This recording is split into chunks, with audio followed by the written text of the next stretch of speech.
Hello, friends. I'm Heather. I'm Sophia. And we're radical pleasurists. Happy Friday, loves. Today we're talking about communication. Do you ever begin a conversation with growling? Or running in the other direction? Or getting extremely intoxicated? Or just really super anxious and stressed out and maybe a little bit teary. Or very teary. Very teary. Let's talk about... We'll give you an example. Real world examples. Real world example. Every week, Heather and I see each other. And really, every time Heather and I see each other, we do what's called a check-in. Mm-hmm. And that's how we start. And it's been really awesome. And it's really hard, actually, sometimes. Sometimes it's really hard. So check-in is where we say what we are feeling in the moment exactly. And sometimes it just turns into this word soup, and that's fine. Mm-hmm. We just give each other space and time to say whatever we need to say. And today, Heather was talking a lot, and I said, hey, are you complete? And she's like, no. I'm like, great. So and she keeps talking. So you keep talking until you're done. And you say exactly what you're feeling, either emotionally, a lot of times physically, what stories are in your head. Basically being so honest, it hurts. And this is a one-way thing. Only one person is talking at a time. It hurts. And that's part of the key. It hurts a little bit. It really does. Sometimes it hurts. It's really scary. It doesn't matter that we're radical pleasurists. Doesn't matter that we've been doing this for years and learning this shit for years. Yeah. It doesn't fucking matter. Okay? It's still really hard because of all the stories that arise. So when we say speak the microscopic truth, we appreciate how challenging and hard that is, and we do it anyway. We're committed to it because we are committed to having conscious relationships, because there is a light at the end of this tunnel and a pot of gold at the end of this rainbow. There is? Yes. Sweet. You know, what happens in the process of us having this kind of communication is, well, there's something really important about it. Number one, we are committed to our relationship. Mm-hmm. Yeah. We make agreements with each other. Basically, the agreement is, you're not going to go anywhere, right? And you're not going to go anywhere, right? Yeah. Okay. And so that's something that we need to remind each other of, because we both have... hardcore abandonment issues? Yes, that. Does anybody else out there have abandonment issues or fear of abandonment? And of course, we can't guarantee that we're going to be in each other's city for the rest of our lives.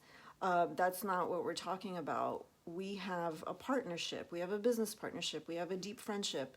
And so when we say we're not going anywhere, it means that no matter what shit is going on in our lives, that we still reach out to each other, that we still listen to each other, and that we tell each other our boundaries, and when we tell each other our vulnerabilities. Like, we are committed to that. We are committed to being honest even when it hurts so bad and we're crying. But out of that, what happens is I get to know what is really the wound for Heather. Yeah. And she gets to know what's really the wound for me. And honestly, there's only one thing that we need to do for each other. Only one thing. And that is listen. Mm-hmm. And we came to that today because we were both like going through a process. And when we let each other go through that process, which is pretty much every time, right? Yeah. It's pretty much every time. Yeah. What we learn is, I don't have to take this personally. It doesn't mean she's leaving me. She's having her process, and I'm just here to listen. And thank God for her process, because her process is triggering my process, and I get to see what it is that I'm still afraid of, and I get to see what it is that I'm still committed to. And so that's what we did for each other today. And then, after we were done talking, how did you feel? Like, that really sucked while we were going through it, but I feel so much better now, and I'm glad we did it. I feel so much more confident and closer to you. Yeah. And that happens every time. Every time. Every time I'm like, it shocks, oh God, that was really painful, but I'm really glad we did it. It shocks the shit out of us every single time, but like it'll look like we're distanced from each other, but really we're listening to each other deeply. We're just going through the emotions of discomfort and fear, and we always end up hugging and closer, really and feeling more deeply. confident in our relationship. And getting a lot of work done, because that's what we do on Fridays. We co-work and we work on Radical Pleasurist. I wanted to say one thing real quick. I've also taken this practice into some of my friendships, and so basically when we get together in person, we spend the first few minutes at least just kind of checking in, like, what are you bringing into the room with you right now? What are you bringing into this interaction? Is there any support you need to kind of, you know, clear the field so that we can engage? Yeah. And that's been incredibly valuable also, and I feel like that has really helped me develop much deeper friendships and relationships. Yeah. We are encouraging you to start this. Start small. And we understand that maybe you don't know how yet, and hopefully we'll develop, well, we have programs developed for that.